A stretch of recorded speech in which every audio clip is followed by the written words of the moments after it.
CBS Radio Works Imagination, the theater of the mind. Today, The Space Merchants. Frederick Pohl's and C.M. Kornbluth's modern classic about the future when the wizards of high-pressure salesmanship take over. It's the story of Mitchell Courtney, a copysmith, star class with Fowler Schock and Associates, the biggest and greatest advertising firm of the future, and a tale of a rocket ride to Venus.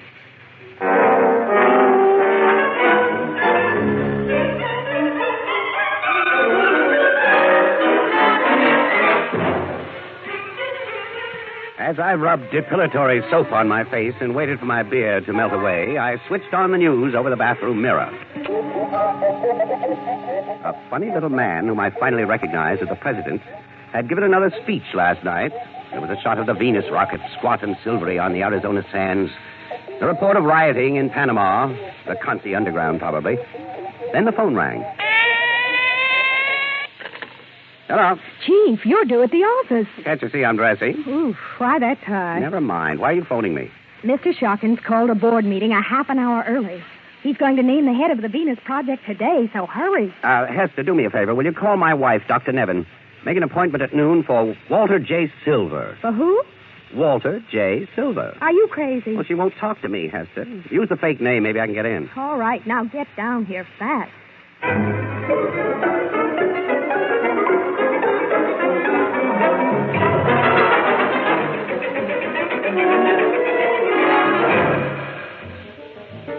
Down on Fifth Avenue, there wasn't a pedicab in sight. For a moment, I thought I had a Cadillac with two men pedaling it, but somebody else got it. I did the best I could. I hopped aboard the rolling northbound sidewalk and found myself hemmed in by a milling, perspiring group of consumers. I got off at Chocken Towers and rode the express elevator to our offices on the 182nd floor.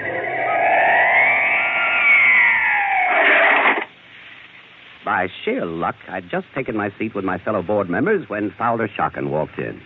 Gentlemen, good morning. Good morning, Mr. Schocken. Now, sit down. I'm going to stand for a moment. I've just come back on the moon rocket, as you know. Want to stretch my legs. How is our project on the moon, Mr. Schocken? Gentlemen, I'm proud. And I'm humble when I say it's successful. The mining ventures are bringing the people here on Earth many of the metals our forefathers exhausted long ago. The colonists seem quite untouched by the Consi revolutionists.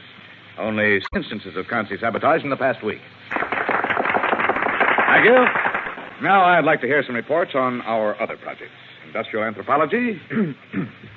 Well, I wish to report that according to the midnight indices, all primary schools east of the Mississippi are being fed our Fowler Schocken packaged school lunches, soy burger, and regenerated steak. Now, these lunches are being packaged in our Stars Alias Red, which means that in the future, these young consumers will be completely conditioned to buying everything packaged in our special color, Stars Alias Red. They'll have no choice. Magnificent. Now, let's hear from point of sale. Well, Mr. Schocken, sir, we have tested our latest beverage, Coffeeist, in 15 key cities. Each sample of Coffeeist contains 3 milligrams of a simple alkaloid. Nothing harmful, but definitely habit-forming. After 10 weeks, the customer is hooked for life. A cure will cost $1,000, so it's easier to buy more Coffeeist. 3 cups with every meal and a hot jug beside the bed at night. You know, gentlemen, on my trip back from the moon, I began to wonder, are we getting soft? No, sir, Mr. Schocken. Thank you, Matt. But I wonder, were we doing enough for our consumers? Those consumers sleeping out there on the stairways. I know how lucky they are being able to buy the wonderful goods we make, package and sell them. Seaweed suits, soya burger, regenerated steak, Coffeeist, straw-butt cigarettes. But I still wondered, were we in the upper classes of advertising getting soft? But now I've decided Fowler Schocken Associates is not soft, that it's ready to meet a challenge greater than our organizing India into one giant cartel, greater than our development of the moon, the greatest challenge the world of advertising and promotion has ever met, the colonizing of Venus.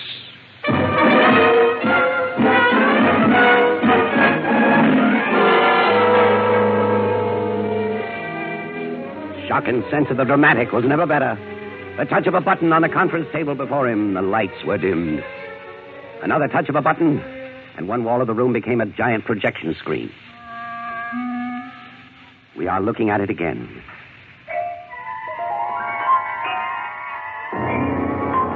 The Venus rocket. But this time we knew that one of us would be named to head the Venus project. There she stands, gentlemen. The Venus rocket. A 1,000-foot monster, surrounded now by steel scaffolding and aglow with welding torches. And here's how you'll see her 6 months from now, just before the takeoff.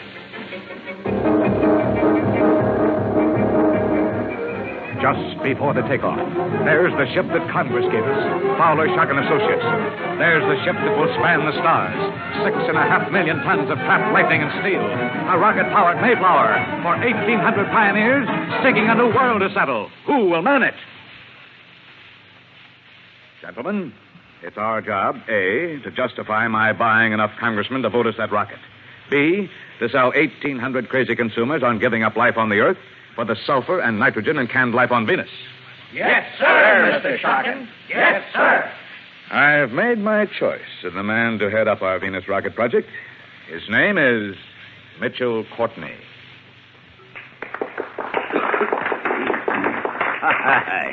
Congratulations, Matt. Thanks, Matt. Terrific break for a young and experienced guy. Yes, I'm flattered. Fowler seemed to be sure he knew what he was doing. You seem to be sure. Well, drop into my office anytime you need advice. Yeah, thanks. I'll keep my back to the wall. Good luck with Venus Project, Mitch. As far as I'm concerned, you can't sell people on life in a sardine can, even if you throw in a slave girl as a premium.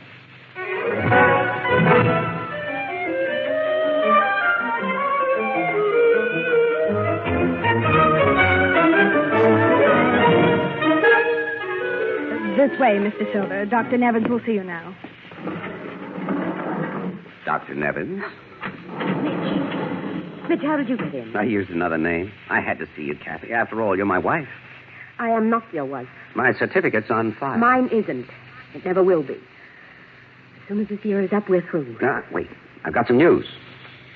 Well, what is it? I've been put in charge of the Venus project at the agency. Congratulations. Oh, Kathy, I love you. I'm not above using this promotion as an excuse to celebrate. Won't you go out on the town with me tonight? No. Well, I promise not to make a scene. You're the only one I want to celebrate with. All right, Mitch. My apartment at 7. And now let me take care of the sick people.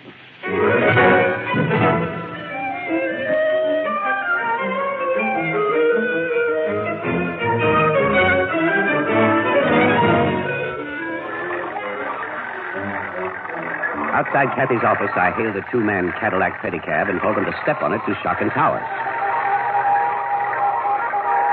I took the express elevator to the top of the towers.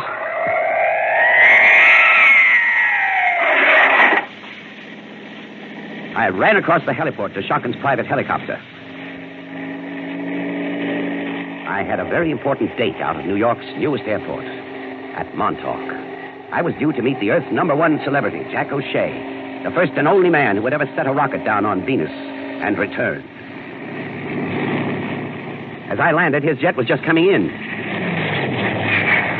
And as I jumped to the ground, his jet moved up the runway toward me, and the place was crawling with women. I'd forgotten what a swath Jack had cut with the women on his cross-country lecture tours. In fact, I'd almost forgotten until his Pinkerton cards cleared away through the vast crowds. I'd almost forgotten that Jack was a midget. Welcome to New York, Jack. Hello, Mitch. I hear you're #1 boy now. Well, I still work for Fowler, Shock and Jack, but the Venus rocket project is mine. You're a fool to take it. Oh, you're joking. Am I?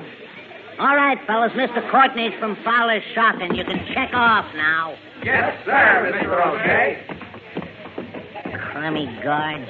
I never get a free moment. Well, that's the penalty for being a celebrity. This way, Jack. Our helicopter's over here. Hey, look out, Mitch. That cargo ship. Darn fool pilot. Run, Mitch. Run!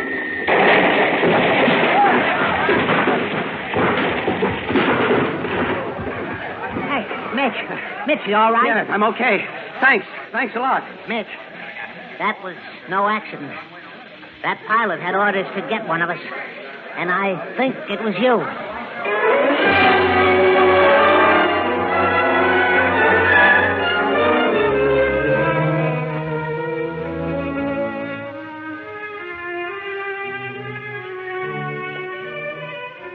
had to start pumping Jack O'Shea about Venus. Shockin was paying him a fat retaining fee as a consultant. Jack didn't seem to want to talk, however. I showed him projections, maps, drawings, charts. But he barely said a word worth recording on tape. Suddenly an idea hit me. I made a phone call.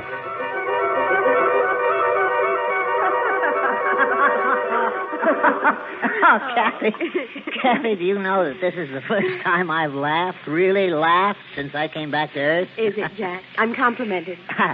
And that this is the first time I've been alone with two people since I came back? I thought you'd had enough of being alone in that rocket on Venus. It must have been a shattering experience, Jack. Kathy, you're the first person who seems to have understood that. Not exciting. Not thrilling. It was frightening. Shattering, as you said.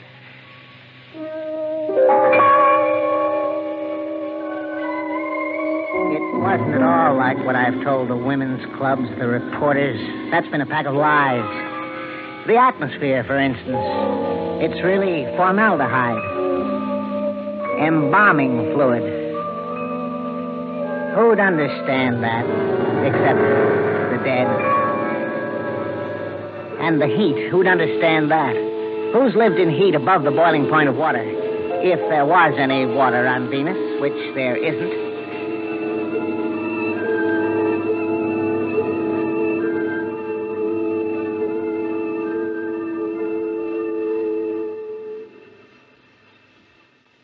Why did you go, Jack? That's easy. You're a doctor. You know about midgets. We eat 1/3 the food, drink 1/3 the liquids, inhale and exhale 1/3 the air full-size humans require. They'd never have gotten that test rocket to Venus if I hadn't been the size I am, if I hadn't been a child who's been laughed at, who'd turned test pilot to prove myself. I was so small they could pack me into that test rocket with all the equipment necessary to sustain me. 83 days. It takes a lot of equipment to sustain even a midget. 6 of those days were on Venus. What was it like, Jack?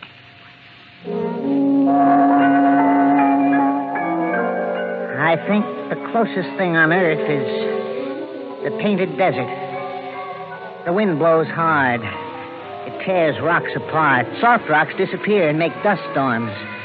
The light is funny. Nobody ever saw a light like that on Earth. Orangey, brownish light. Very, very bright, but threatening.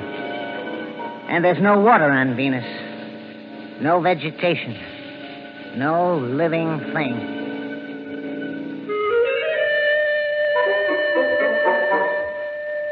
In the quiet of Kathy's apartment, Jack O'Shea talked for another hour. Then suddenly, with hardly a word of goodbye, he stood up and walked out.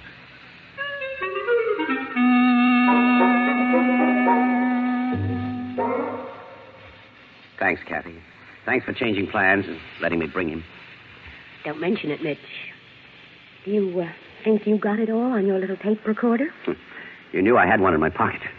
I was sure you would have. And I hope you play it back to yourself over and over and over. Oh, Kathy. Yes, over and over and over. Until even you were convinced how hopeless your Venus project is. Hopeless? Oh, our science boys have answers to all those objections. Mitch, doesn't that mind of yours ever stop selling somebody something? Do you have to be a contriving, selfish Machiavelli who served Fowler, Shockin, and never people? People? You mean consumers? Oh, Mitch, must you always be top dog, making money without scruples, without ethics? What was that? A gunshot. Jack's out there. Well, I'll go and see. Oh, he's all right. Those are his steps. Mitch, I was standing talking with a doorman and someone shot him in cold blood. Someone thought that doorman was you.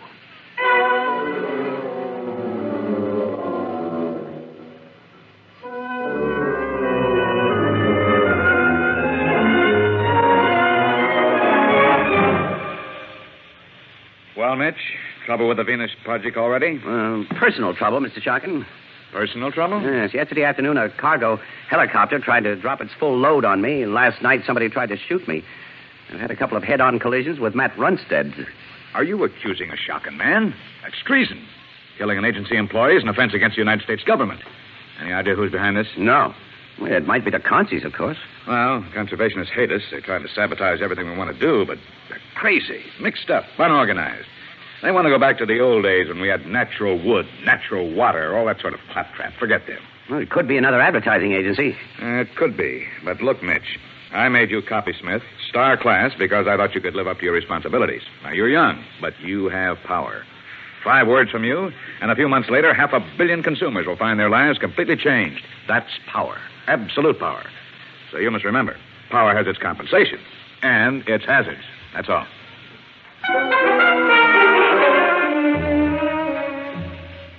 With this encouragement, I continued work on the Venus Project for the next 6 weeks. I even talked Kathy into giving up her patients for 48 hours and taking a flying trip with me to Arizona. I wanted to get the feel of the giant rocket itself as it was being built.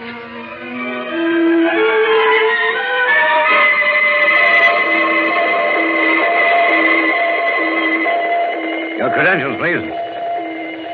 Army Intelligence, check. Navy Intelligence, check. Air Force Intelligence, check. FBI, check. AEC, check. CIA, check. 4A's, check. I hope you two are all right. This way, please.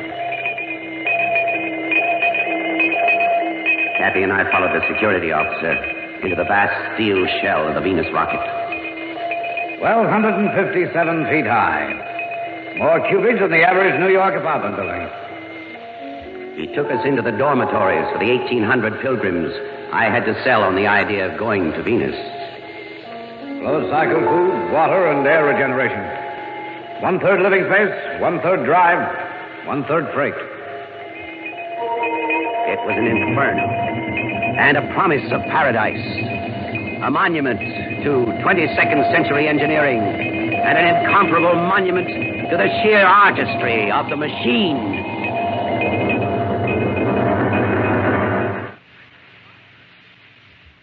Mitch, do you always have to talk like a copysmith? Huh? Well, I noticed you were impressed, too, Kathy. Well, it draws me and repels me. I can't explain it. It excites me. Kathy, how'd you like to go on to San Diego with me? Whatever for? Well, Matt Runstead's boys in our San Diego office have been gathering test figures on our sample colonizing campaigns. Very helpful. No, I can't come, Mitch. I'd love to, but my patients back in New York need me. Oh. Well, then I'll get you aboard the return jet and see you in New York in 48 hours.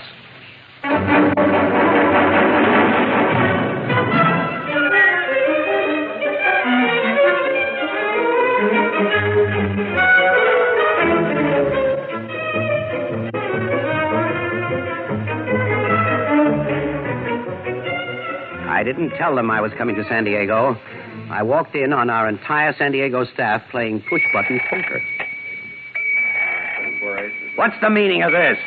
Oh, who are you, mister? Mitchell Courtney. Right, it's Courtney from New York, fellas. What are the reports on the Venus sampling, Harris? There aren't any, sir. Tally sheets, punch card codes, Sigma progress charts. Nothing on the attitudes of consumers toward life on Venus? Well, nothing, sir. Nothing. You've made up everything you've given me so far. Well, I'm afraid so, sir. Well, get New York on the line. I want Matt Runstead. Well, he's not there. Well, where is he? Well, he called this morning. He's taken off for Little America to look after our interests there. And left you holding the bag, huh? Find out when the next jet leaves for Little America.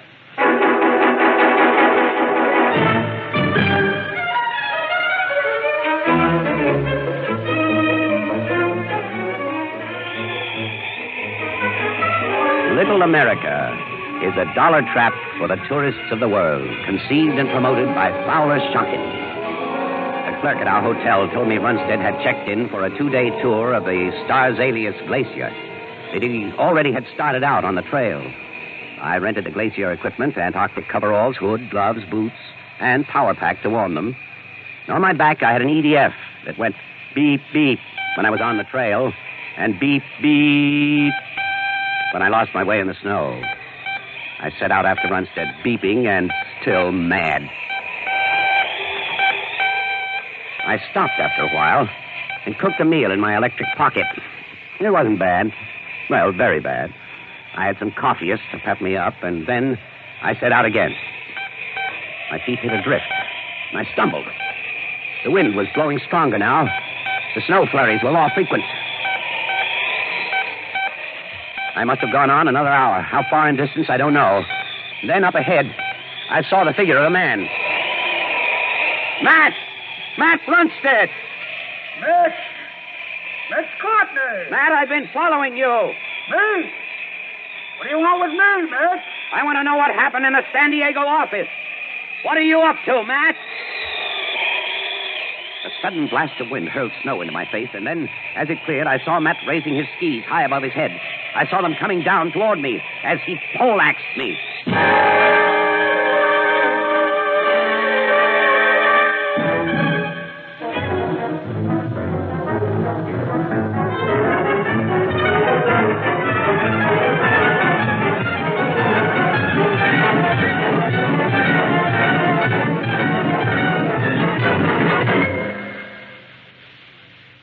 The CBS Radio Workshop has brought you Part 1 of The Space Merchants, adapted for radio by Charles Monroe, with original music composed and conducted by Samuel Matlofsky. Produced and directed in New York by Paul Roberts. Stotts Cotsworth starred as Mitch Courtney, Virginia Kay as Kathy. The sound effects were devised by Tom Buchanan and Tom Perkins. The engineer, Jack Katz. This is Ted Pearson inviting you to join us next week for the second part of the CBS Radio Workshop production of The Space Merchants. The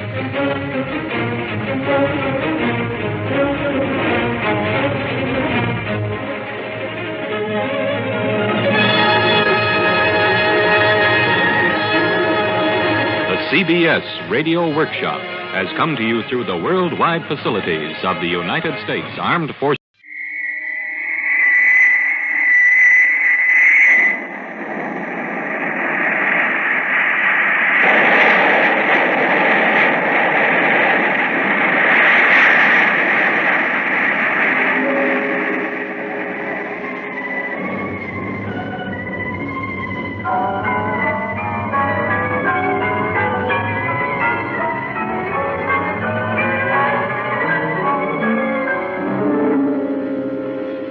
You are aboard a cargo jet in the 22nd century.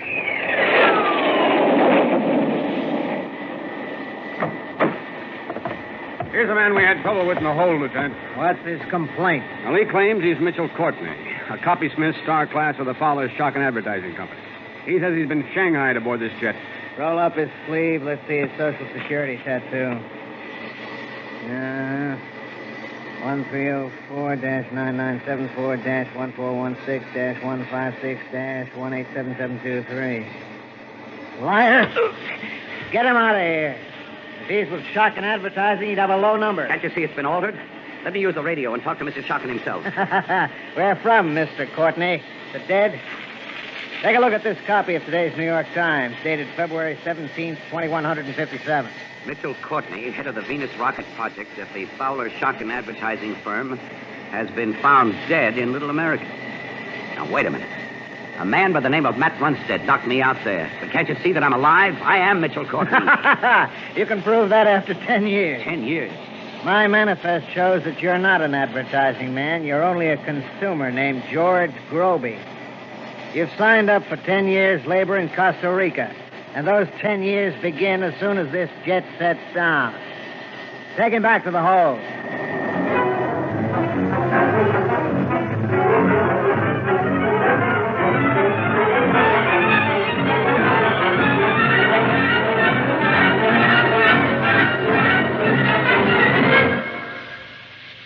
The CBS Radio Workshop, dedicated to man's imagination, the theater of the mind. The CBS Radio Workshop continues Part 2 of The Space Merchants by C.M. Kornbluth and Frederick Pohl. Today, the workshop resumes the story of Mitchell Courtney, copysmith star class with the world's greatest advertising agency of the future, Fowler Shock and Associates. The tale of a rocket ride to Venus.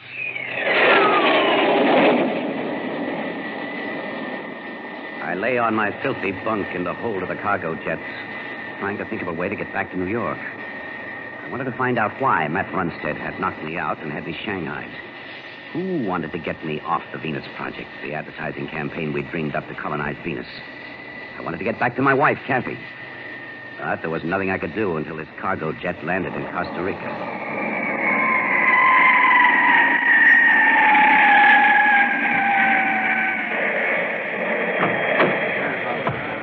Move, you scum-skimmers. Get in line.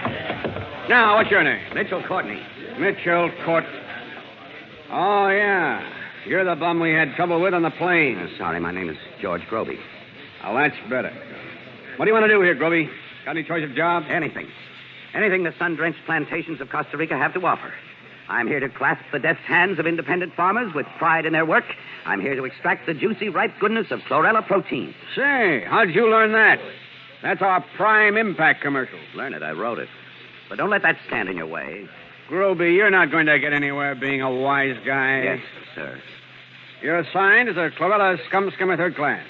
Report for duty and assignment to a bunk at Tier 48 in Dormitory Z. The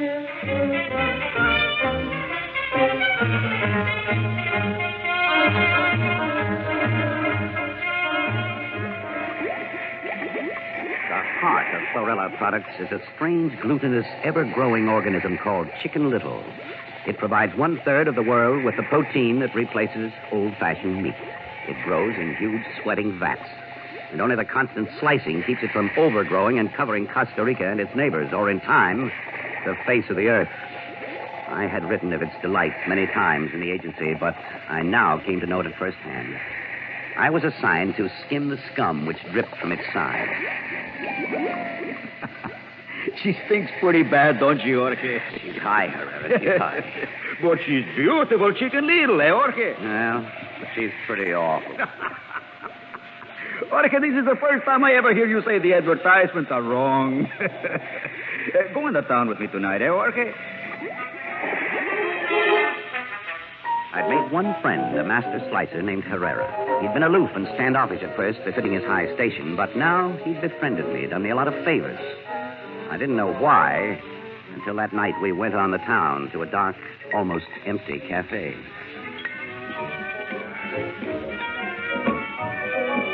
Jorge, I have watched you very carefully.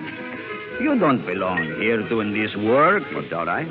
How am I ever going to get out? You have the brains, Jorge, not like the others. Oh, thanks. What good are brains here? I'm so tired half the time I can't think. Jorge, I'm going to put my life in your hands. Do you ever hear of the CONCIS? The CONCIS, of course. You know what the CONCIS stand for? Sure, World Conservation Association. I mean their ideas. Oh, I know you have heard they are dangerous. Well, they want a revolution. They want to go back to the old ways. Real meat, real grains, and fruit. They want a break for the consumer, they say. Nothing in packages, nothing tested and guaranteed. Do you think they are so wrong? After 6 months here? Here, Jorge, take this pamphlet. Read it. Then talk to me again, Or denounce me. I am not afraid.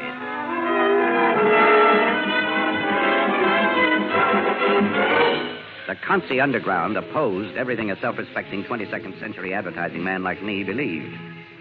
I would have denounced Herrera to the chlorella authorities the next day, except for one thing. If I joined the Consis first, if I learned their organization and secrets, I'd have a better bargaining position in getting back to New York. I joined them.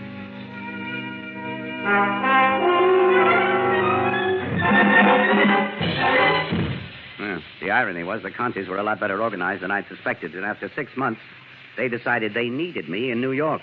And it was they who engineered my return to the city.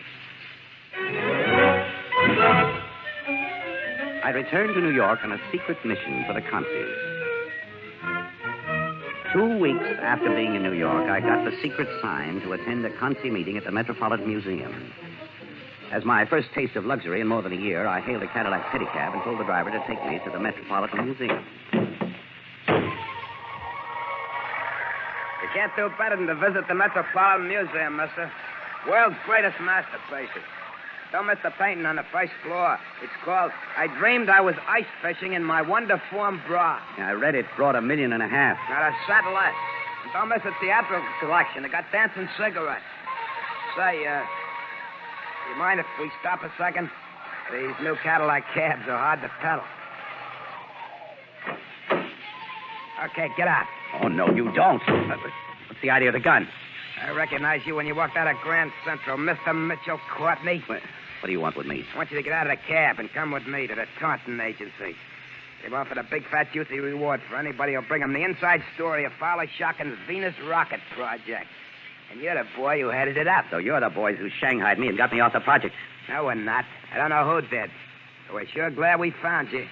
The boy with all those nice secrets about colonizing Venus. Taunton wants those secrets. Come on, get out of here. Drop that gun. Drop it or I'll break your neck.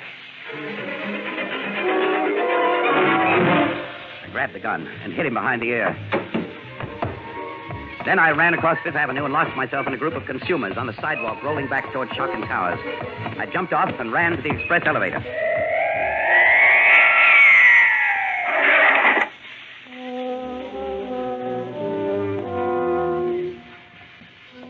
I walked down the corridor to Shockin's office. It was dark and deserted.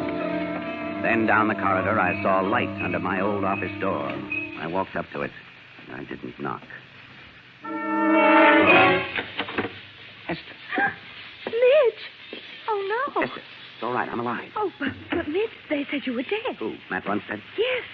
Everyone believed it. Did my wife, did Kathy believe him, Hester? Yes. Well, get her on the phone for me. Call her. Well, she's disappeared, Mitch. What? No one's been able to find her. After the news of your death, she just closed her office and disappeared. Maybe Shockin knows where she is. Where is Shockin, Hester? Well, he caught the moon rocket yesterday morning. He was going over your notes on the Venus Project. He's taking it over? Yes, from Matt Runstead. It was going badly. I'll bet. Matt's trying to ruin our campaign. Hester, you've got to get me aboard the next moon rocket. Use the name George Groby. Runstead and the Taunton Agency will try to stop a man named Courtney. I've got a lot to tell Mr. Shockin.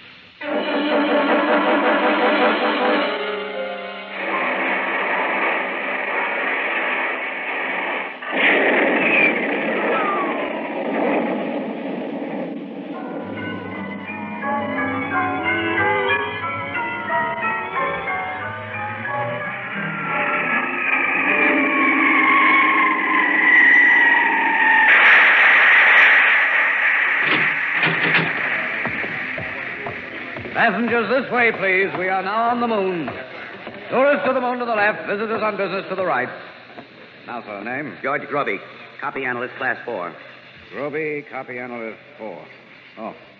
Guard, this way, please. Yes, sir. This man says his name is George Groby. Fine. You're under arrest, Groby. Let go of me. I'm here to see Fowler Fowler Shockin. Mr. Runstead down on the earth told us to expect you. I don't know what you're talking about. You may be interested to know that your secretary, Miss Hester Barnes, is being tried for treason. Treason? She is charged with forging documents and passing them to you.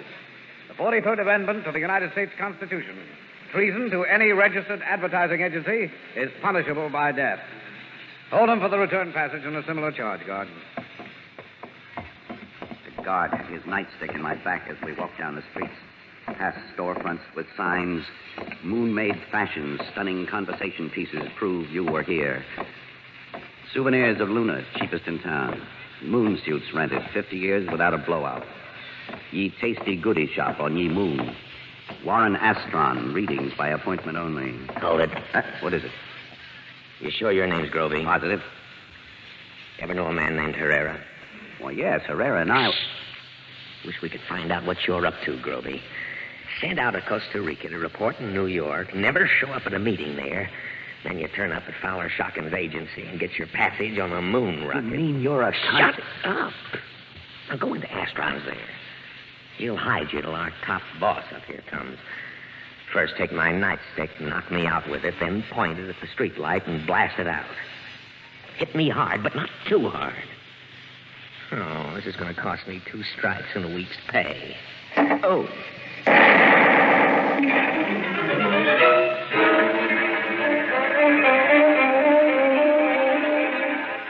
My concert training was really paying off.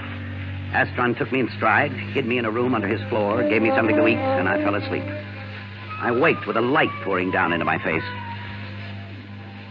You can come up now, Groby. The chief is here to see you. In that room back there. I'll see you're not disturbed. Thanks.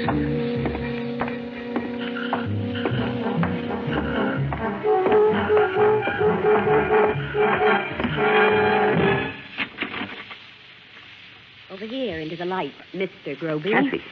Kathy, what are you doing here? Oh, Mitch, why didn't you stay on ice? What crazy thing have you done to turn up here? Go on. I'm crazy. Why shouldn't I be crazy? My wife, a kingpin consul. What a shock. You, a star-class copysmith, married to a consul. Matt's one of you. You got Matt Runstead to Shanghai me. Like a fool.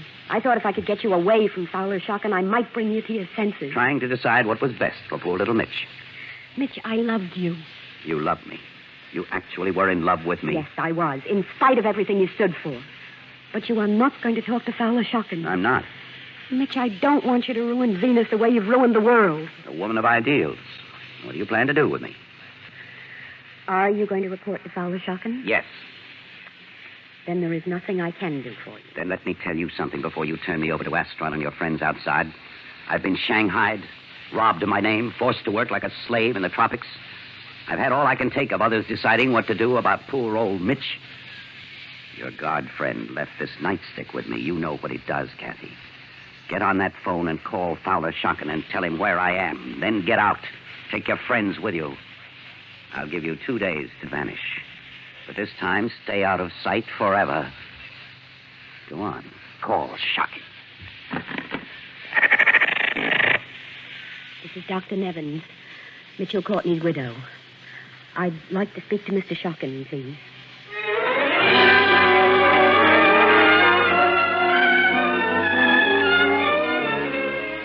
Mitch, my boy, I'm going to fatten you up and turn Venus section back to you. You know my policy.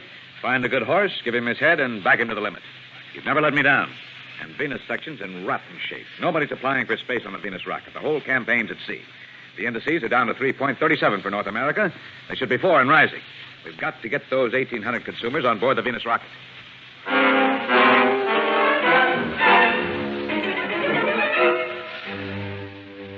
When we got back to Earth, Matt Runstead had disappeared. I arranged for Hester to be released from Alcatraz, and she returned in triumph in Shockin's private jet. I began to whip the Venus rocket project back into shape. I was living again, writing new jingles, starting new rumors by word of mouth, developing new techniques, until finally... Mitch, the big day has come. 1,800 consumers have volunteered to ride our rocket to Venus. Now, I've arranged for Congress to meet tomorrow, and my boy, I want you to address them as Fowler Shockin's personal representative requesting a takeoff date.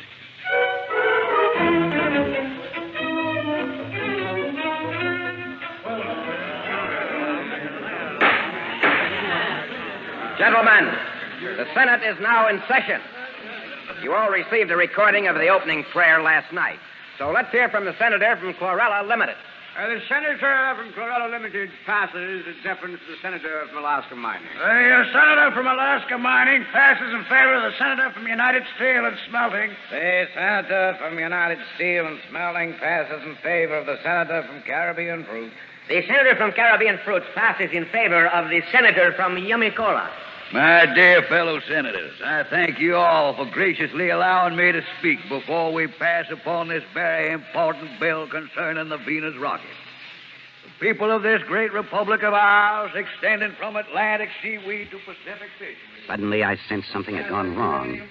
I'd been sitting back thinking about Kathy, thinking of her face, her voice, her smile before we'd married. I was wondering where she was, what she thought of all this. Then the speaker's voice focused my attention upon him. I hadn't been worried. Fowler Shockin owned 2/3 of this gathering. But there was something about old Yummy Cola that troubled me. He wasn't addressing his fellows. He was looking up, addressing me. A big grin on his face. I leaned forward just in time for the weenie. In a brief discussion I had before this session, Mr. Taunton gave me some information in private. But I feel it my public duty to ask a couple of questions of Mr. Courtney, who is present. I would like to ask Mr. Courtney if the name of George Groby is familiar to him. I would like to ask if Mr. Courtney is George Groby. I would like to ask Mr. Courtney if, when he was known as George Groby, he was a member in good standing of the World Conservationist Association, known to most of us loyal Americans as the country.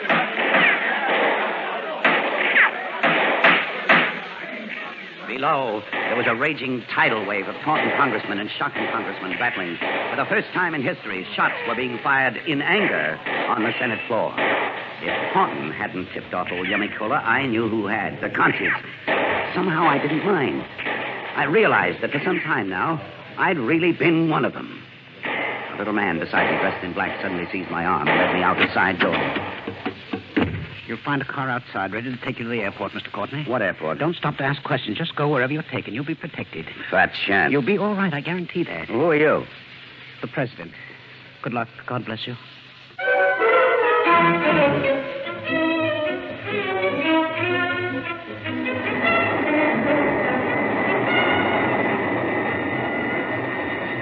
I had to admire that little man's courage. He'd walked back into that raging den of lions without a quiver. Aboard the jetliner, I wondered what would happen to him when they found out he'd sent me to safety. Or was it to safety? I tried to ask questions of the men aboard the liner, but they looked the other way and kept absolutely quiet.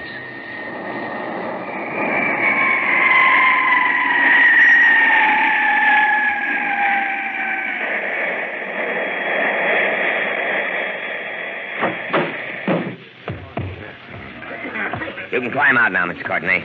They're all ready for you over there at the Venus rocket. There's no time to lose. Hey, look here, I don't want to go to Venus. Who's in charge here? I won't go aboard that rocket. Everybody's aboard but you. Come on, Mr. Courtney. In you go. Last passenger, fasten them in for the takeoff. Last passenger, ready for the takeoff.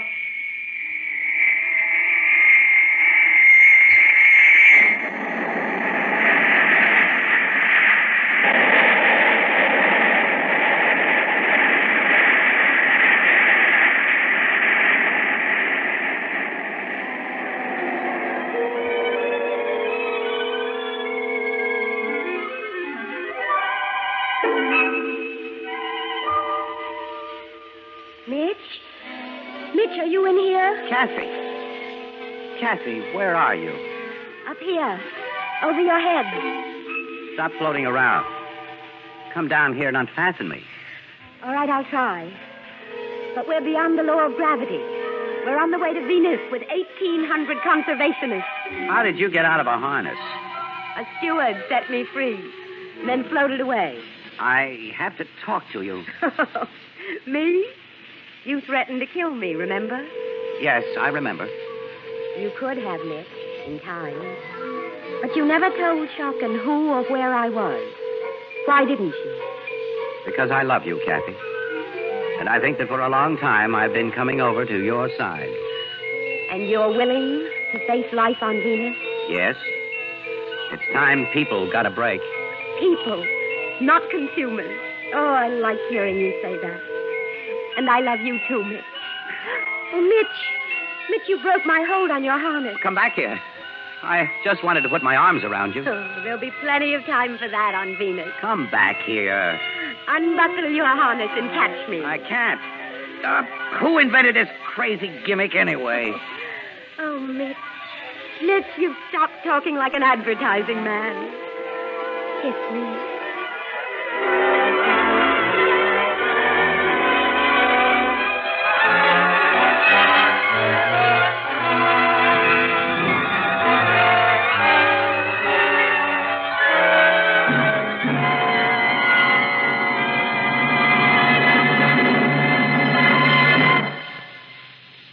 The CBS Radio Workshop has presented Part 2 of The Space Merchants, adapted for radio by Charles S. Monroe. Original music composed and conducted by Samuel Matlofsky. Produced and directed in New York by Paul Roberts.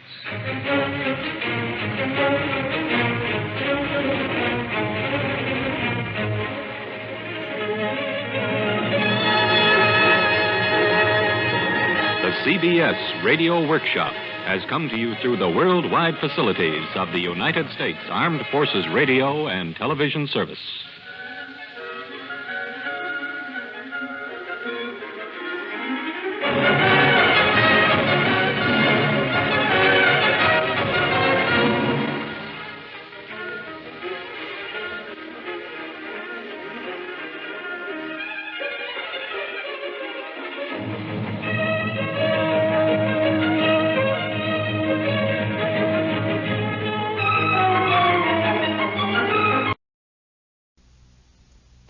Hollywood, the CBS Radio Workshop. Oh,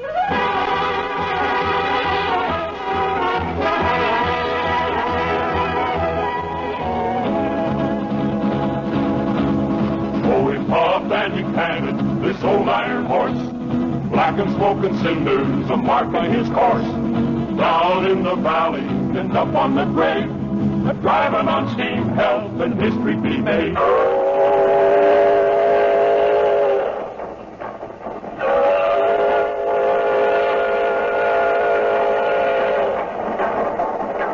CBS Radio presents the CBS Radio Workshop, dedicated to man's imagination, the theater of the mind. From Hollywood, the Workshop brings you William N. Robeson's production of an original folk tale, The Ballad of the Iron Horse. He was a locomotive, a 440, 8 wheels and a diamond stack and a whistle to blow. When he was young, there was no mightier thing. West of the Mississippi, he was the rail king. He wasn't streamlined, didn't have much looks, but he wrote his page in the history books.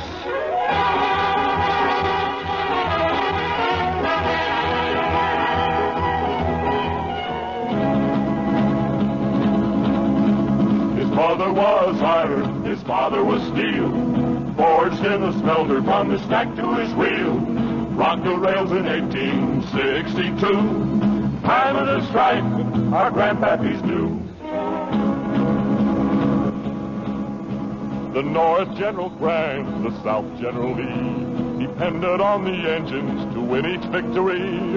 Armies and equipment, the war's heavy loads, were all being carried on the new railroads.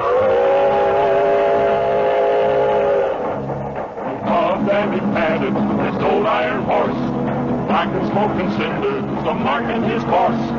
Down in the valley and up on the grade, driving on steam, health and history be made.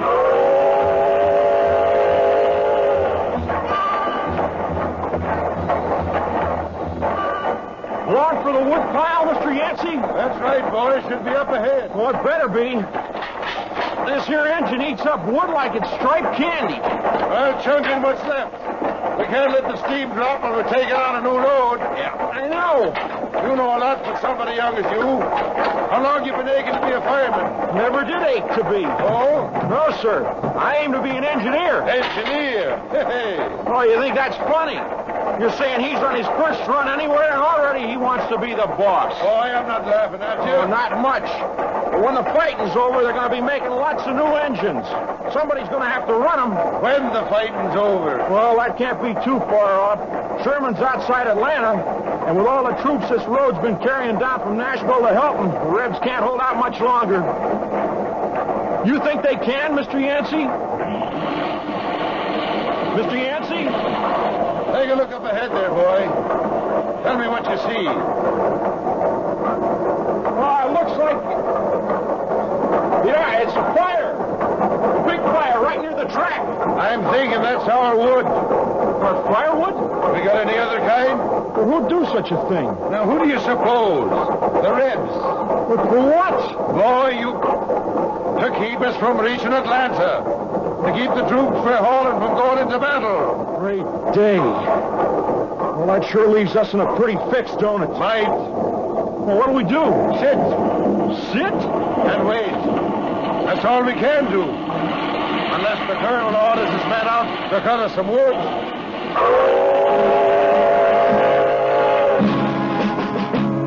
When Yancey told the colonel did scream. Raved about an engine that burned wood to make steam. Coal, Mr. Yancey. You've heard me say, convert to coal without a delay. And I've said yes, I've certainly agreed. Coal burns slower, give you more speed. But what'll we do now? We're fresh out of wood. Get the boys out. Exercise will do them good. The troops began to holler. The troops did right. Having to chop wood far into the night. And who was it felt sorrow, and who felt shame? Our little old engine, a-working to make his name.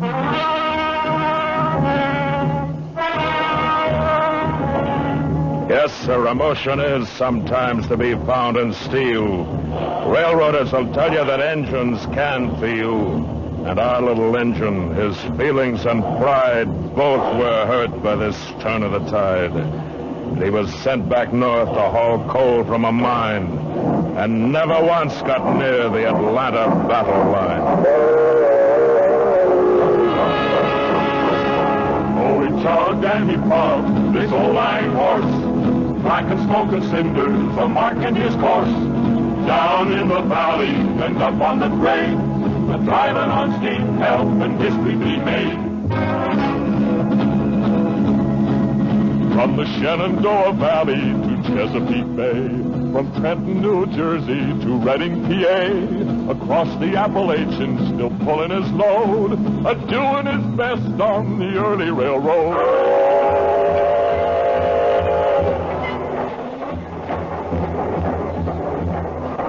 The end of the war saw folks moving west, and our little engine rolled on with the rest. Across the Missouri, and out on the plains, through pasture and fields planted with grains. Farmers lost land to his right of way, and engines swore vengeance to their dying day.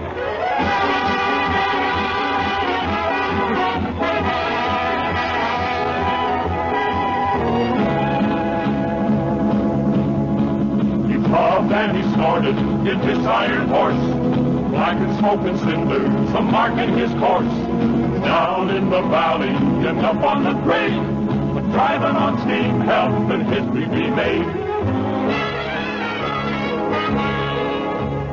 Started in to work on the old UP, started laying track to the Western Sea.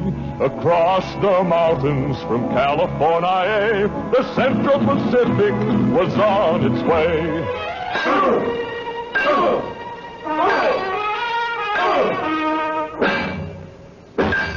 The workers that helped them were a motley crew, wielding sledges and hammers and steam drivers too. Dandy dancers they call these Irish and Chinese, who sweated in the desert and ignored winter's freeze.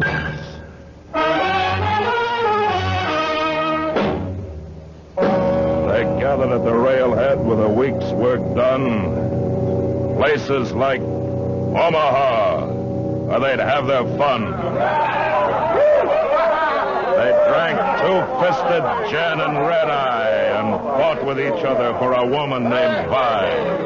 They paid through the nose to dance with this dolly. And as always, the Irish grew most melancholy.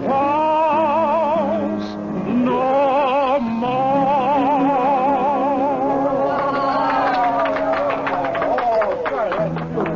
Oh, he sings a right nice song, don't he, Yancey? Yep, doesn't it?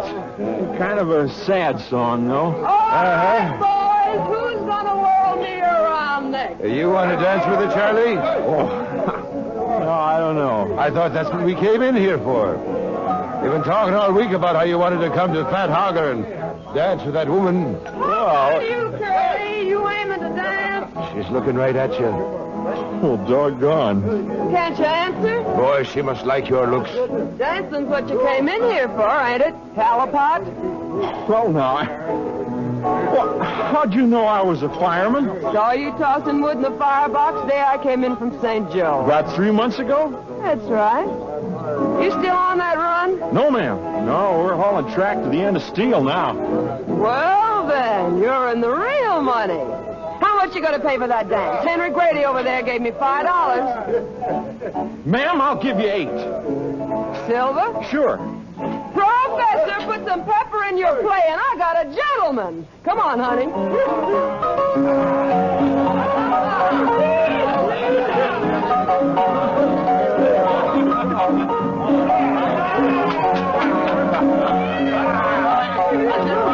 All right, just a minute, little lady. What do you think you're doing? I'm dancing with this gentleman, Mr. Grady. Not when I already said I'd pay you more than anybody else here. Curly just gave me $8. Now get out of my way. Come on, Tallow-Pot. Don't you pay him no mind. Tallow-Pot, eh? I'm a fireman, mister. That's what the railroaders call us. Well, I'm a steel-driving man myself. Now, you let loose of her before I bust your face open. Henry Grady, you get away now. Pardon me, ma'am.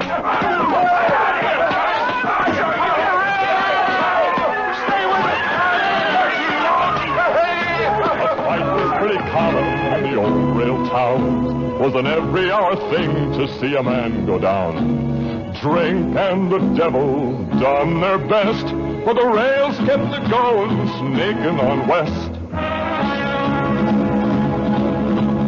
Oh, he puffed and he panted, his old iron horse, black and smoking cinders, a-marking his course. Down in the valley and up on the grade, and driving on steam, help and history be made. And fighting wasn't only done in saloons. There was a Sioux Indian chief by the name of Two Moons. It was him swore vengeance to his dying day to stop the rails and their right-of-way. How you feel, Charlie? All right, I reckon. How's your eye? How's it look? Can you see out of it? Good as I can the other one. Come over here. There. Take a look out across them bluffs. No, to the left more. There, that's it. You see that? Yeah. What do you think it is? There's something moving for sure. Buffalo, maybe. Maybe not. How far to end the track? Too far, about 18 miles. And now look at him. Yeah. Buffalo be running from us. They're running toward us. Build up the steam, Charlie. Steam ain't gonna do no good. We can't run any faster on this road. Bet it ain't settled yet. We don't run faster, we'll never run no more. Now, come on. Move!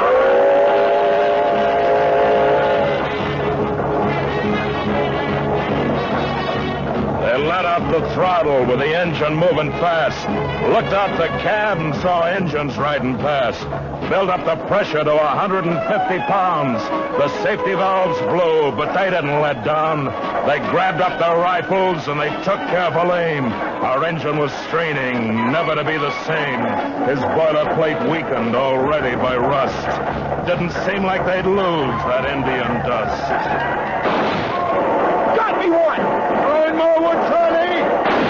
You want to bust the boilers, Mr. Yancey? Aim down on these engine ponies. You look at the pressure gauge? You see what it says? Can't help it. We don't get more speed, they'll be trying to board us. But if the boilers goes... Bargain with me, you do like I said, and keep down while you're doing it.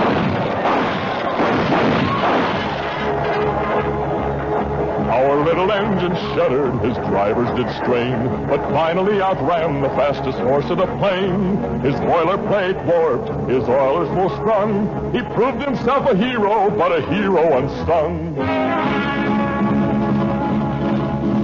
He puffed and he panted, his little iron horse, driving on speed to change history's course. To the end of steel, this was his last run. To the roundhouse he went, now repairs were begun. Boilerplate, oilers, valves, steam pipes, pistons, drive crank, firebox, these all need work, Mr. Yancey. All of that? And more. It's a wonder you got here under your own steam. Now, you just go up to the General Dodge Hotel and relax. When it's all done, I send you word. I guess that's all I can do. Of course it is. Mr. Yancey! Mr. Yancey, you heard the news? The bad news, I did. But this is good. What news? They're about to meet. What? Who is? The two roads, the tracks are about to meet. Word just came in over the telegraph. Where they at? Where they're going to hold the ceremony? They say it'll be at Promontory Point, west of Ogden. Mr. Hamill? I'd like to be there. Well, so would all of us. You think you'll be long getting my engine fixed? Nancy, I told you. It's going to take time, but I do my best. I figure maybe this little engine, he's likely done his share. Maybe he'd like to be there, too. You sure would, Mr. Hamill? You can call me crazy, but I've been riding in this cab a long time. I know he would.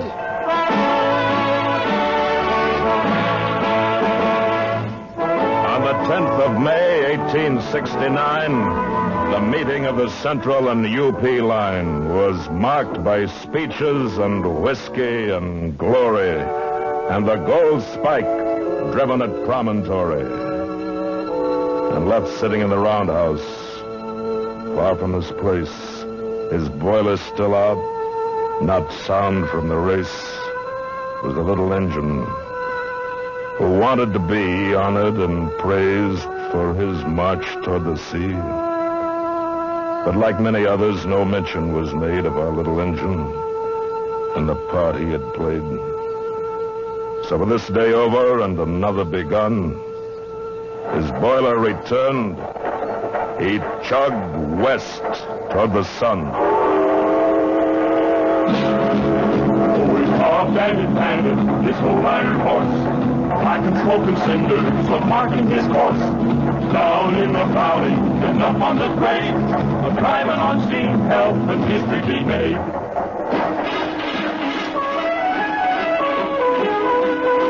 From Council Bluff, Iowa to Old Cheyenne, he made the trip over and over again. He hauled logs a while on the western line, then down into Utah. And on mountain time, he brought ranchers' goods and gave some a ride. Some of them paid with a buffalo hide. Climbed down from their steed, they called a cayuse. And they tilted their hats and climbed on the caboose. Oh, he carved and he padded this old iron horse, black and smoking cinders a marking his course. Down in the valley and up on the grade, a driving on steam, help and history be made. He pulled cars and lumber and sometimes coal, and then got orders. The Pacific was his goal. Puffed on toward the Sierras through the lofty pines, heading for California's rich gold mines. Up Donner Pass he struggled, fought toward the top, but he couldn't quite make it. At last had to stop.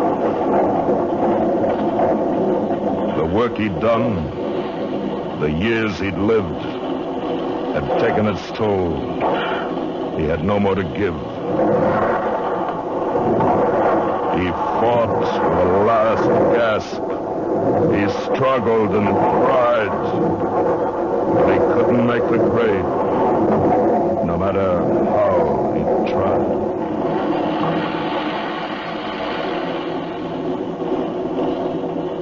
Well, what do we do now, Mr. Yancey? There's a siding halfway down the grade.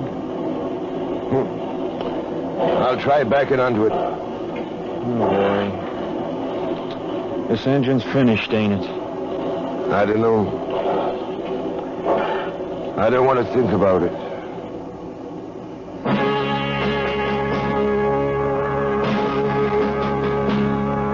They left him on the siding, said he was through.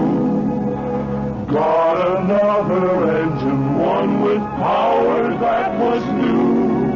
They hauled his cars away and left him alone. Looked like that siding was to be his last home.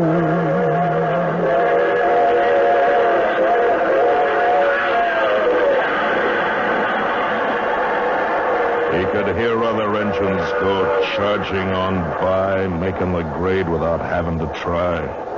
But they weren't the same breed, not even a relation. All diesel and steel and aluminization. Trains that had glamour, like the Challenger and Super Chief, flashing by the siding, adding to his grief.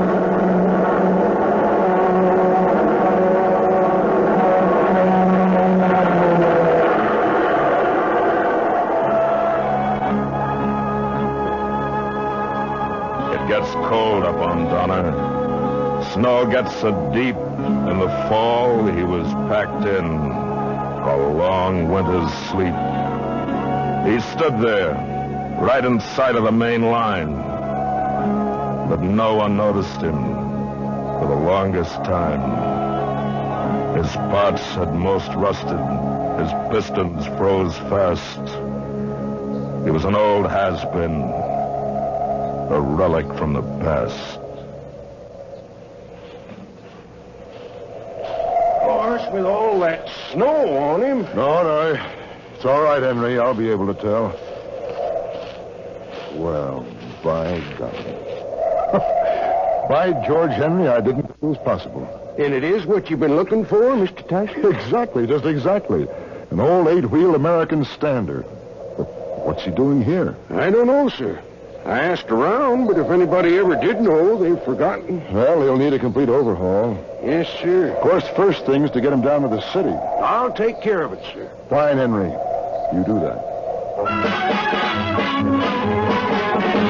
A few days later, a diesel-drawn train stopped at the siding with the help of a crane, lifted our engine onto a flat car, crossed over Donner toward the evening star.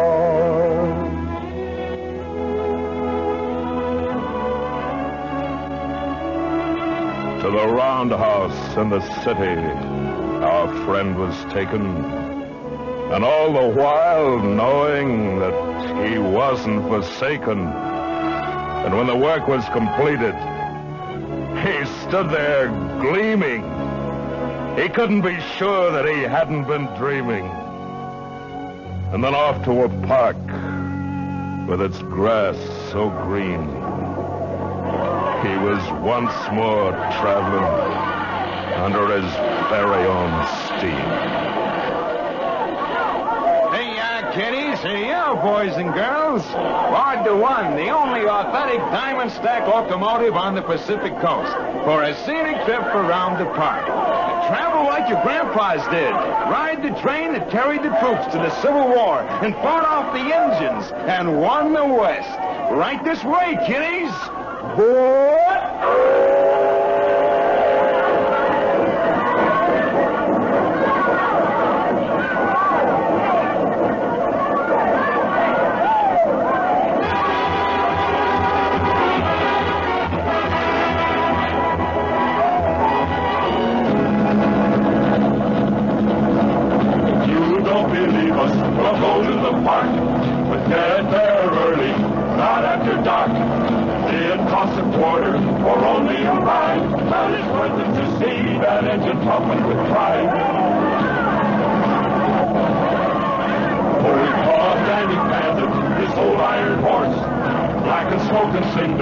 Marking his course down in the valley and up on the grade, driving our seed, help and history be made.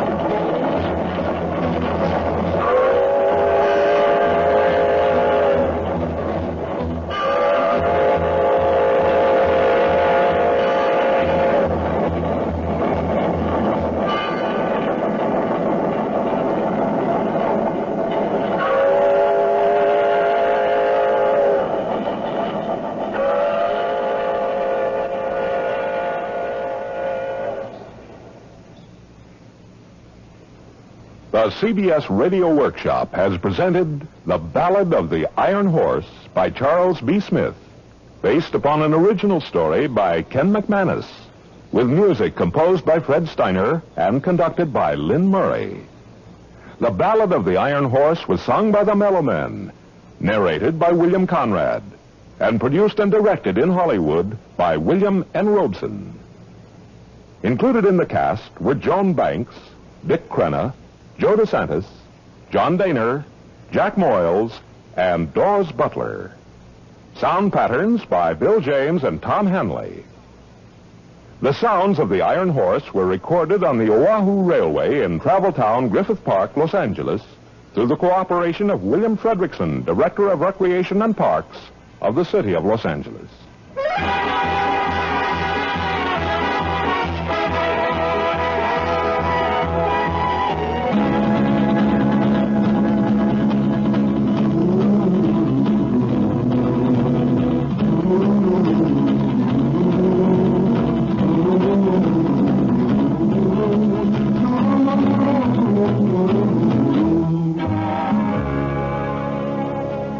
Next week, from Hollywood, the CBS Radio Workshop will bring you the Prevarications of Mr. Peeps, a somewhat lesser-known approach to the famed London diarist.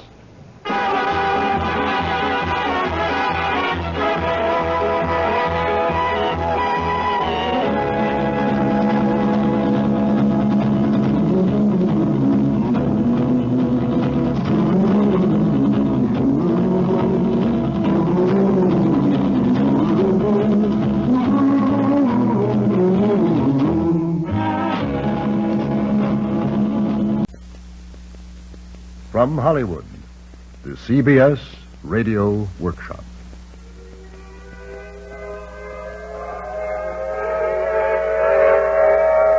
Air Raid by Archibald MacLeish.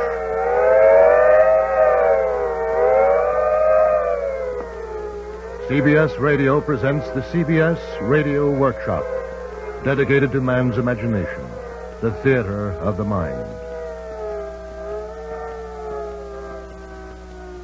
19 years ago, the workshop was honored to produce Air Raid, a new verse play written especially for it by the distinguished American poet Archibald MacLeish. In this work, Mr. MacLeish foresaw the nature of World War II and prophesied that it would be waged against defenseless civilians. Today, when the concern of every man of goodwill is for the safety and defense of his fellows, Mr. MacLeish's play seems even more stirringly true than it did nearly 2 decades ago. The workshop is once more proud to present William N. Robeson's production of Air Raid, a verse play for radio by Archibald MacLeish. When you hear the gong sound, the time will be 10 seconds past 2 a.m. precisely. WCBS, New York. Ladies and gentlemen, you have only one thought tonight, all of you. You who fish the fathoms of the night with poles on rooftops and long loops of wire. Those of you who, driving from some visit, finger the button on the dashboard dial until the metal trembles like a medium in a trance and tells you what is happening in France or China or in Spain or some such country. You have one thought tonight and only one. Will there be war? Has war come? Is Europe burning from the Tiber to the Somme? You think you hear the sudden double thudding of the drum. You don't, though. Not now. But what your ears will hear within the hour, no one living in this world would try to tell you. We take you there to wait it for yourselves. Stand by. We'll try to take you through.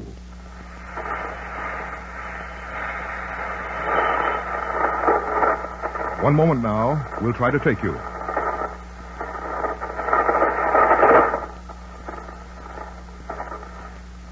The ultimatum, you remember, was for sunrise by their clock, midnight by ours. Now ours is long past midnight. The sun is up on the whole curve of that continent. The weather is fair with wind southwest going southerly. A few clouds at 10,000, cumulus. Mist among the passes of the upper Julian Alps. Some fog on the East Baltic, but lifting. Otherwise, sun. The Tyrrhenian Sea, all sunshine. The Adriatic creased with curling light. The Atlantic tumbles forward into morning on those beaches. The whole continent lolls in summer sunlight. Spain is drifting eastward with the shapes of clouds. France is smooth with morning as a turf. Germany is checkered with the squares of green and grain. The visibility is perfect. You think you hear the lonely, droning danger of the plains. You don't, though. Not yet. One moment now, we'll take you through. We take you to a town behind the border. One of those old-time hill towns where the papers come tomorrow morning and the wars come years ago or in some other country. Our men are on a roof above the houses of the town. Strange and curious times, these times we live in. You watch from kitchens for the bloody signs. You watch for breaking war above the washing on the lines. In the old days, they watched along the borders. They called their warfare in the old days wars and fought with men. And men who fought were killed. We call it peace. and kill the women and the children. Our women die in peace beneath the lintels of their doors. We have learned much. Civilization has gentled us. We have learned to take the dying and the wounds without the wars. Stand by, please. We take you through now.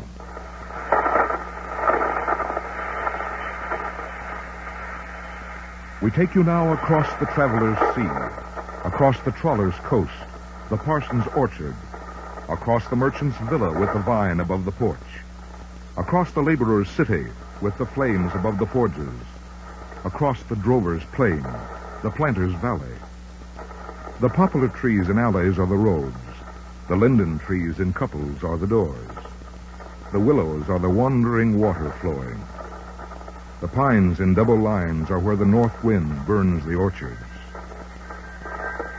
Those are the mountains where no meadow is squared, nor a stream straight, nor a road, nor water quiet. The town is in those mountains. You are there. You are 28 miles from the western border. You are up on top of a town and a kind of tenement.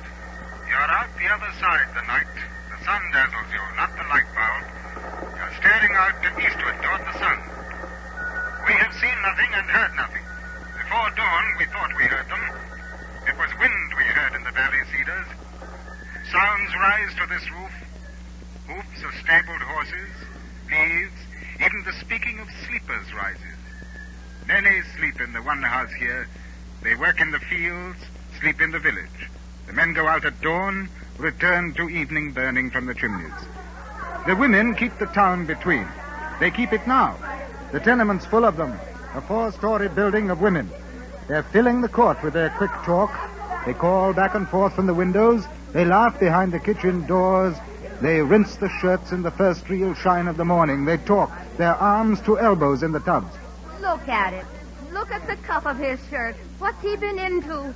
Black grease? What would you think he'd be into? A man like yours with an eye like his for wandering. And you to talk. You with that red-headed lollipop. Oh, hardly a day at dark, but his head's on the window. He's wearing his elbows out on the stone sill, looking us over from one floor to the next. Well. If it's only the eye with him that wanders, I wonder. It's war again. Have you heard them talking? How can we help but hear them blabbing about, cocking their feet on the kitchen table and talking? It's always war when they talk, and it's always talk. It's always talk when they get to the beer and tobacco. The beer comes out of the bottles. So does the talk, too. Yes, and the wars. Wasting their time on wars with the dishes to do and the children to chase. The wars. As though to make the wars was something wonderful. Mary! Oh, the petticoat. Look at the petticoat, Mom. We have seen nothing and heard nothing. If they left at dawn, we should have heard them. It's 2 hours now since dawn. They could make it in 2. They could make it in under 1.5 from their field to the border. 10 minutes more. The town is very quiet and orderly. They're flushing the cobblestones with water. The sidewalks are slippery with sun. It smells of a summer morning anywhere. It smells of 7 o'clock in the morning in any town they water dust in. Towns are all the same in summer. A man can remember the name of his own in any city after the water carts. And the last shutters are opening.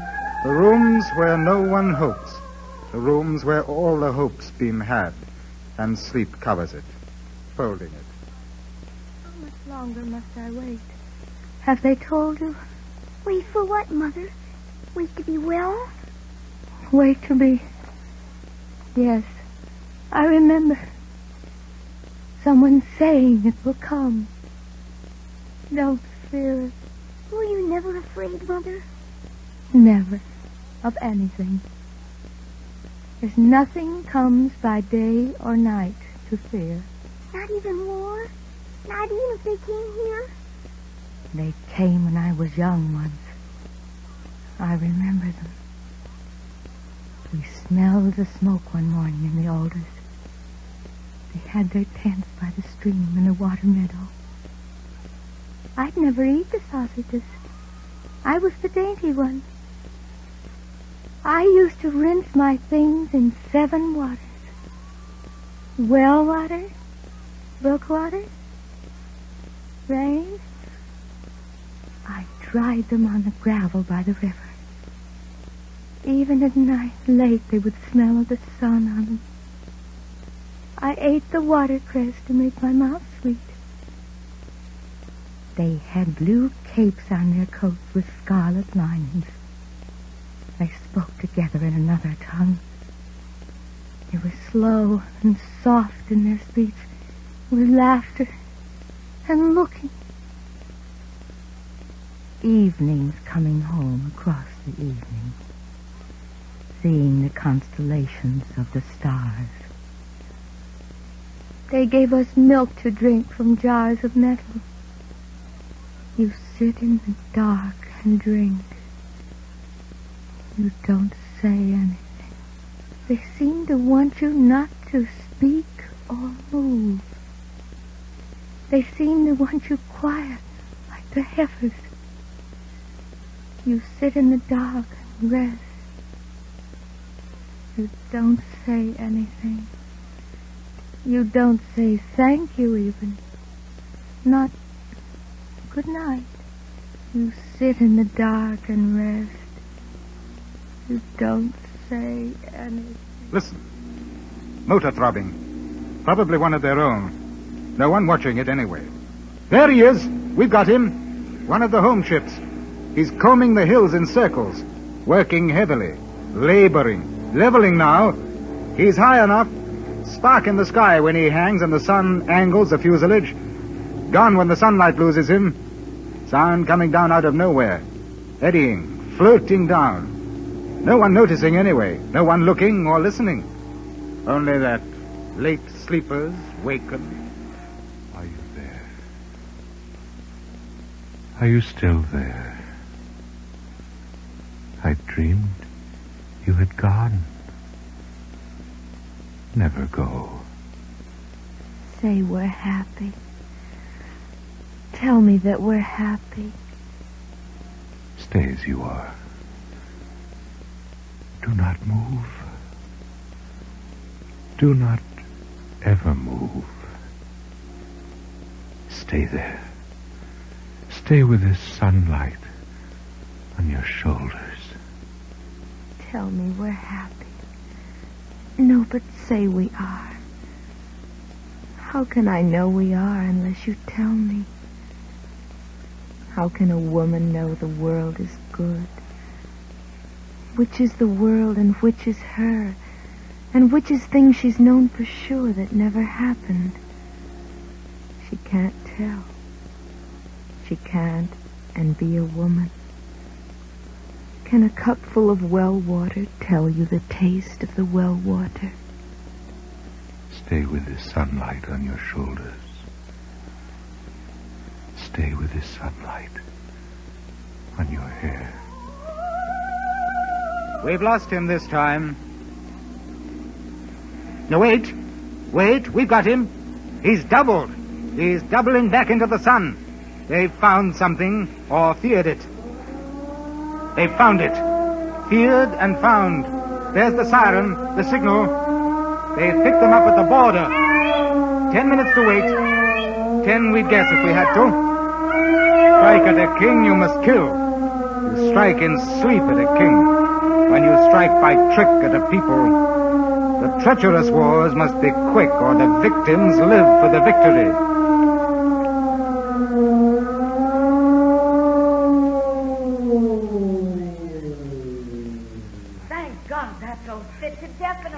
Town quiet, waiting. Women's skirts in the court. Women's arms in the windows. Women's talk on the stairs. They lean there, careless and talking. Their shawls are bright in the doors. The morning airs in their aprons. They shape their hair with their hands. They stand there softly and simply. The women lean from the stairs. Can't they run the country decent and quiet till 8 in the morning even?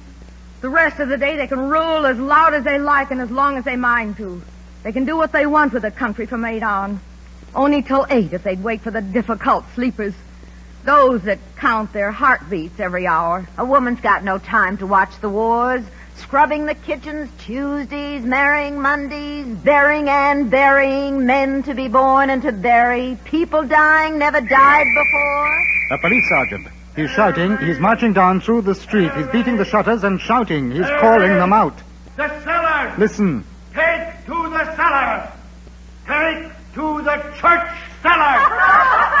They only laugh. They lean from the open windows and laugh at him. You take the cellars. You can take them, Sergeant. Let the town policeman take the cellars. Maybe they'll catch them. The alarm has been given. 5 minutes have passed. In 5 minutes more, they must be here. They are coming in numbers. I do not know how many. The instructions are to occupy the vaults. These are the orders of persons of proper authority. You will march to the church by twos and at suitable intervals. Will we? And who'll be watching the pot while we're squatting there, counting the mother spiders? The police? There are frogs in the vault. There are also people's relations, not the kinds of gossip either. And who will iron the underwear now that it's sprinkled? Oh, the police will. Listen to me, policeman. Perhaps it's true they're coming in their planes. Perhaps it isn't true. But if it is, it's not for housewives in this town they're coming. They're after the generals. They're after the cabinet ministers. They're coming to capture the square in the capital city. They always have. They always capture the city. Now, a fine sight we'd be, a parcel of housewives spinning with the spiders in a hole, while soldiers that don't know the hole is there, or we are there, or anything is there, go running through the wonderful great sky. 6 minutes hunting gone. before 4 more and as we figured it. before that. If they pick them up to the right, we'll sight them over the river, rising or seeming to rise as geese do coming inland.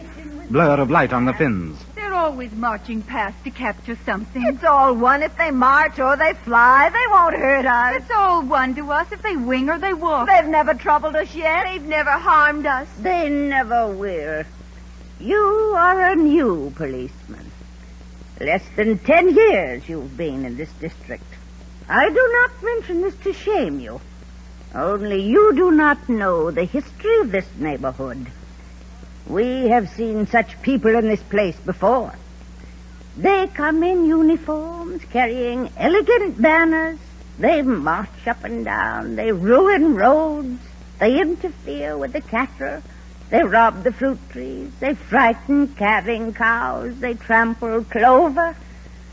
No one would say they were likable people for visitors, making history over the corn and the cabbage, writing glorious pages in the beans, disturbing serious men in haying season. Nevertheless, it is true that few have suffered. Maybe a girl would be rumpled a little. Not many. I do not say the order was expedient. I say it was issued. I do not account for orders. It is not my duty to account for orders. Nevertheless, it was issued by men of experience, persons of sound sense. It may have been thought the wars have changed with the world, and not for the better. It may have been thought this enemy kills women. It may have been thought this enemy kills women, meaning to kill them. I say it may be thought he makes his wars on women.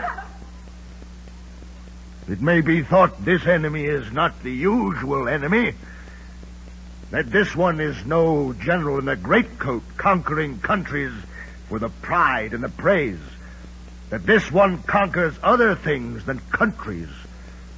It may be thought that this one conquers life, that life that won't be conquered can be killed, that women are most lifelike, that he kills them.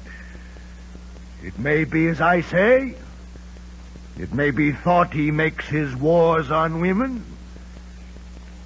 It is possible. It's an ogre is coming. The devil's out. Listen. Anti-aircraft. We can't see it. We hear it. Wait, there's a burst. There's another. They follow each other like footsteps. The steel stamps on the sky. The heel hits. They hang like quills driven in the sky. The quarry invisible. can hear for yourselves. You will now follow the orders to occupy the vaults of village churches. In any event, to descend from upper floors and scatter in streets avoiding visible gatherings. They're coming. I hear them. They're nearer. They're nearer. They're nearer. Oh, they'll go over. There's nothing to fear. They'll go over. They always do. They go over. Don't you fear. Don't you fret. Don't you peer in the air. They'll go. They will. You'll forget they were ever by Saturday. Dukes, kings, emperors. Now there's this kind. We hear them. We can't see them. We hear the shearing metal. We hear the tearing air. All we see is sun. Sun, the hawk's ambush.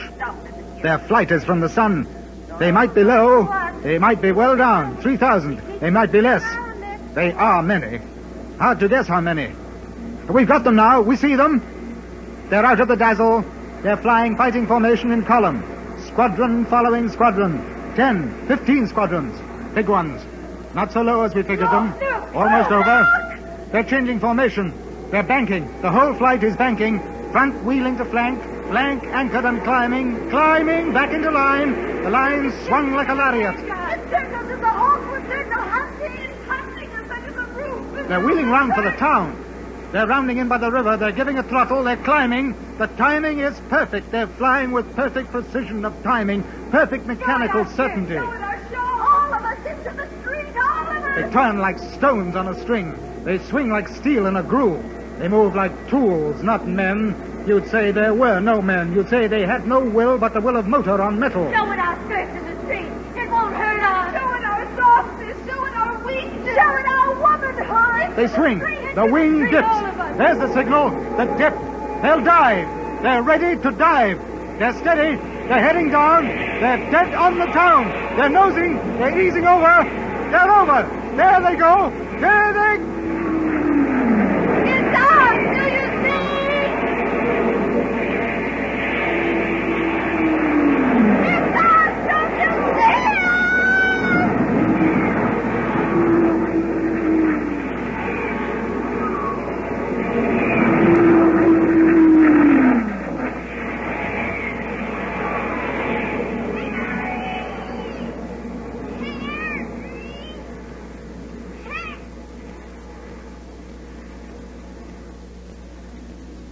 Stay as you are. Do not move. Do not ever move.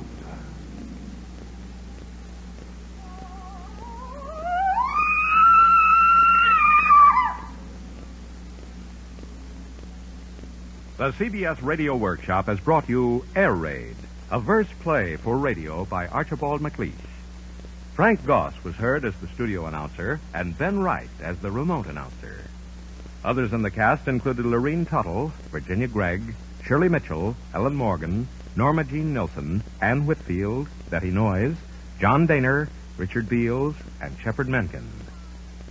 Mr. MacLeish's prophecy of 19 years ago is grim reality today. Headlines tell of guided missiles whistling in from enemy submarines hundreds of miles at sea.